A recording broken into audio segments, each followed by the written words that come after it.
L'homme est malade parce qu'il est mal construit. Il faut se décider à le mettre à nu pour lui gâter cet animalcule qui le démange mortellement. Dieu, et avec Dieu, ses organes, oui, ses organes, tous ses organes, car, suivez-moi si vous le voulez, il n'y a rien de plus inutile que organe. E opa, fala galera, espero que esteja dando pra me escutar. Bem-vinda, bem-vindo, bem-vindes ao Para Acabar com o Juízo. Hoje o episódio não é especial, Sabesp, né? Teoricamente isso pode estar já resolvido, mas é especial casa nova, por isso esse eco. Eu tô numa casa nova, tô numa cozinha aqui que eu trouxe um banco da casa da Karina. E tem uma mesinha na cozinha, assim, anexada à parede. E aí tá com um eco, né? Tô ouvindo um eco, espero que o som esteja bom, assim. E aí eu tô meio ansioso porque tô falando com um camarada aqui de uma certa entrevista de emprego para dar aula em faculdade aqui em São Paulo, né? Pra quem não sabe, eu sou de Vitória do Espírito Santo. E até agora não consegui um trabalho formal aqui em São Paulo. Então, quem sabe, né? Só que é longe para descaralho, eu tô nesse conflito aí.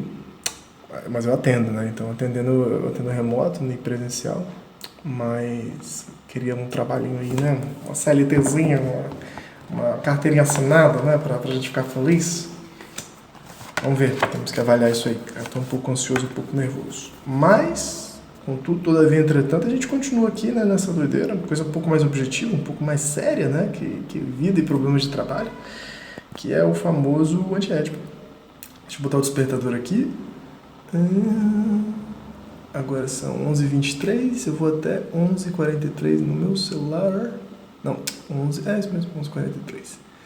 Uma partezinha que tá meio espinhosa desse negócio aqui, mas vamos ver como é que lidamos com isso. Estamos na página 122 e a sessão que começou lá atrás se chama O que quer dizer identificar, né? Que é a história lá, como que o esquizofrênico se identifica e como o processo de identificação passa também pelo corpo sem órgãos, né? Que aí eu já não lembro muito mais além disso, mas bora lá. Estamos aqui no paragrafinho que tem uma quebra, né, na 122, o dizem. Dizem, eles se tomam por Luís XVII. Nada disso. No caso, Luís XVII, ou antes, no caso mais bonito, o do pretendente Richemont, há no centro uma máquina desejante ou celibatária. O cavalo de patas curtas articuladas, no qual teria sido posto o delfim para que pudesse escapar. E depois, à volta, há agentes de produção e de antiprodução, os organizadores da evasão, os cúmplices, os soberanos aliados, os inimigos revolucionários, os tios hostis e invejosos, que são não pessoas, mas outros tantos altos e baixos pelas quais passa o pretendente. Então não tem a ver com pessoas, né? Quando fala assim, tio, ou Joana d'Arc, ou Zumbi, ou Getúlio, ou Lula, né? São intensidades, né? Poder acessar essa dimensão das intensidades que isso percorre. Né? Interessante, né? Essas afetações que um corpo... pelo qual um corpo é afetado, né? Também de uma maneira de dizer isso. Ignorando as pessoas, né? Não é uma questão de pessoas, né? O tio, é a intensidade tio, né? O afeto tio. E mais, agora quem é Luís XVII eu não sei, estou perdido aqui. E mais, o golpe de gênio do pretendente Richemont não foi simplesmente explicar Luís XVII, nem explicar os outros pretendentes ao denunciá-los como falsos. Foi explicar outros pretendentes assumindo-os, autenticando-os, ou seja, caracterizando-os também, a eles como envoltos em estados pelos quais ele próprio tinha passado. Sou Luís XVII, mas também sou Hervengol e Mathurin Renaud, que diziam ser Luís XVII.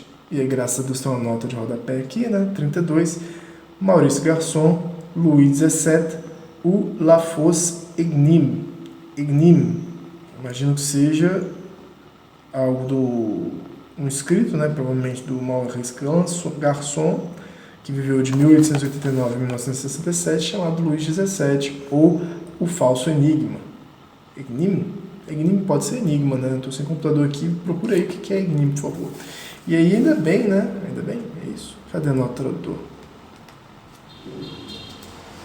Não vai ter nota tradutor, não. Dá um Google aí pra mim, por favor. Quem é esse Maurício Garçon aí? Que história é essa de Luís XVII? Richemont não se identifica com Luís XVII, mas exige o prêmio que é devido àquele que passa por todas as singularidades da série convergente que há em torno da máquina de raptar Luís XVII. Vou repetir essa frase. Richemont não se identifica com Luís XVII, mas exige o prêmio que é devido àquele que passa por todas as singularidades da série convergente que há em torno da máquina de raptar Luís XVII. É isso aí, eu achei uma frase boa, só não entendi. Não há um eu no centro, assim como não há pessoas distribuídas no círculo. Tá. Mais uma vez, uma ideia de um consciente que ignora as pessoas, né? E o eu também. Há tão somente uma série de singularidades na rede disjuntiva, os estados intensivos no tecido conjuntivo e um sujeito transposicional por todo o círculo, passando por todos os estados, vencendo uns como se fossem inimigos, apreciando outros como seus aliados, recolhendo em toda parte o fraudulento prêmio de suas mutações. Então aqui eles estão falando basicamente do funcionamento das três sínteses da máquina desejante, né? Há tão somente uma série de singularidades na rede disjuntiva, né? Pensando na experiência, uma vivência de um personagem, imagina, que é o Richemont, que se passa por Luís XVII. Uma série de singularidades, série cadenciada em conexões, imagino eu, né? Na rede disjuntiva, na rede de registro dessas conexões possíveis, ou ainda estados intensivos relacionados à terceira síntese, né, de consumo, no tecido conjuntivo.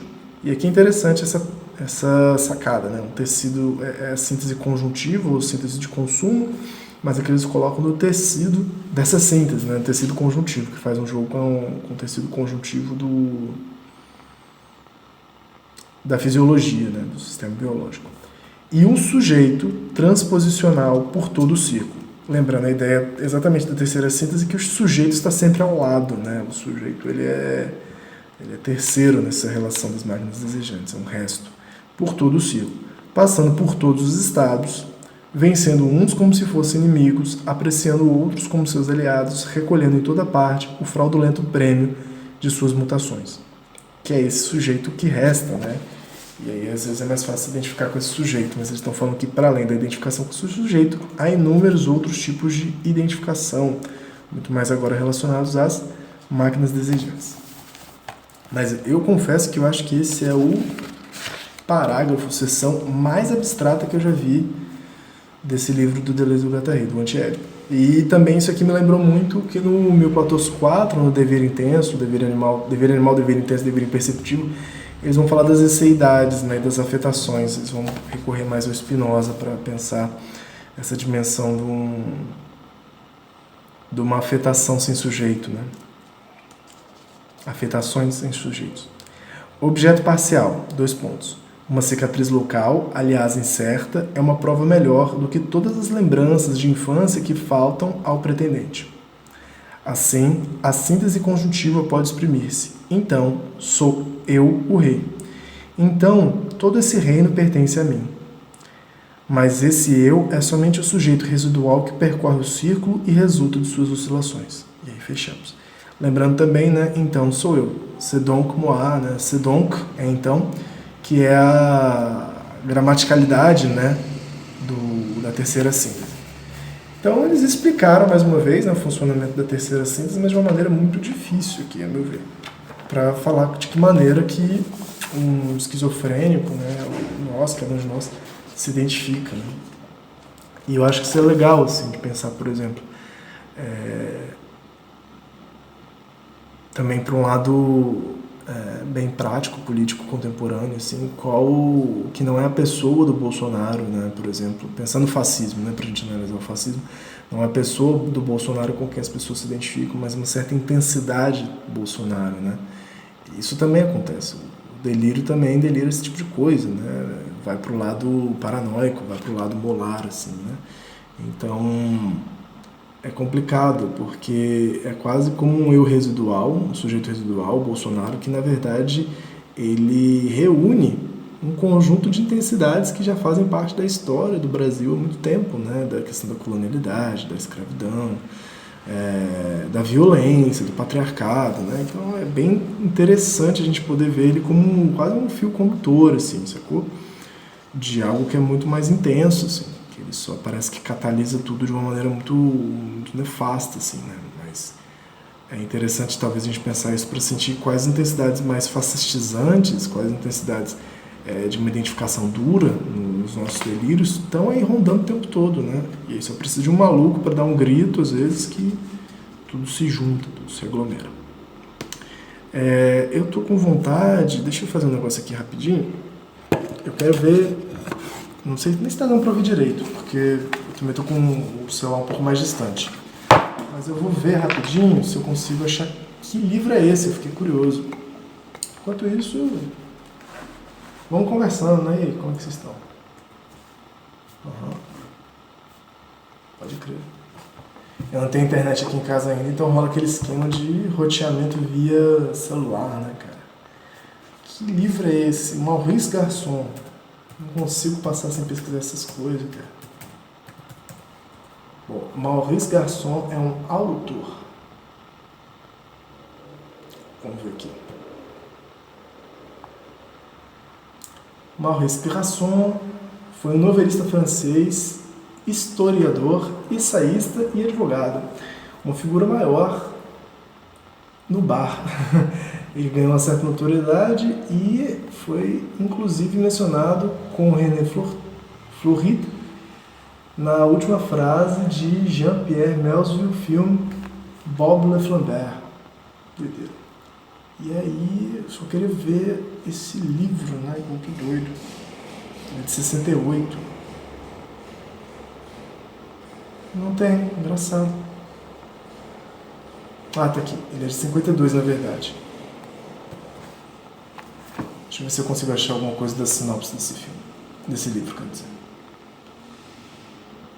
Pesquisas intensas aqui no Wikipedia.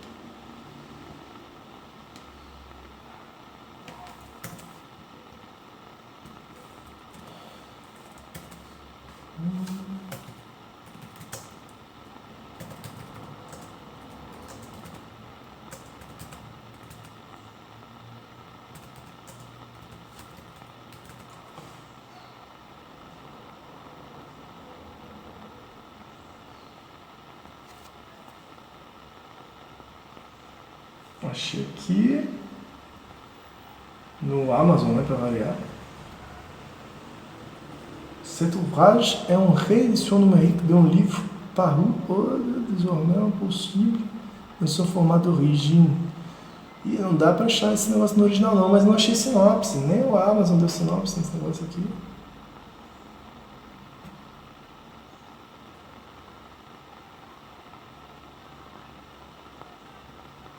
Pô, não achei sinopse do livro não, cara. Depois a gente procura isso aí com calma.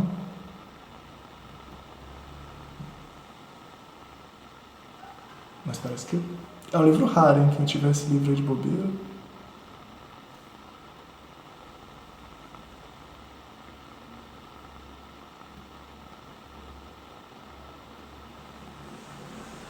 Bom, senão a gente vai ficar aqui o tempo todo tentando achar qual é desse livro aqui, mas não vamos achar. Então bora lá. Felizmente a gente passa por uma próxima sessão. Espero que fique mais tranquilo, né? 2.5.4. Como a psicanálise suprime os conteúdos sociopolíticos. Vamos ver isso agora. É um parágrafo bem extenso, não vamos terminar hoje nem a pau. Seguindo. Todo delírio tem um conteúdo histórico mundial, político, racial. Arrasta e mistura raças, culturas, continentes, reinos. O que se pergunta é se tão longa deriva seria tão somente um derivado de Édipo. Será que você poderia derivar todas essas expressões do inconsciente, né, no sonho, nos delírios, nas produções artísticas de Édipo, de papai, mamãe e você? A ordem familiar se arrebenta, as famílias são recusadas, o filho, o pai, a mãe e a irmã. Travessão, aspas, ouço famílias como a minha defenderem a Declaração dos Direitos do Homem, fecha aspas. vírgula, aspas, se busco meu mais profundo contrário, encontro sempre minha mãe e minha irmã. Ver-me aparentado a essa gentalha alemã foi uma blasfêmia para com minha divindade, a mais profunda objeção contra o meu pensamento do eterno retorno. Nota do tradutor, fecha aspas, no tradutor, vê referência feita por Pierre Klossowski, Nietzsche, o ciclo vicioso. A carta de Nietzsche, de 5 de janeiro de 1889, a Jacob Christoph Burckhardt, que viveu de 1818 a 1897, Friedrich Nietzsche, Sämtliche Werke kritisch Studienausgabe, né, que é a obra completa do Nietzsche em alemão. Que essa história aqui é os fascismo louco do Nietzsche, né, cara? que os misoginias, os fascismo do Nietzsche mesmo, assim. Ouço famílias como a minha defenderem a Declaração dos Direitos do Homem. Mas, tipo assim, a doideira é que, tipo assim, uma coisa é que o Nietzsche era muito contra essa dimensão de igualdade, né? Ele achava que era uma superficialização ruim, assim, né?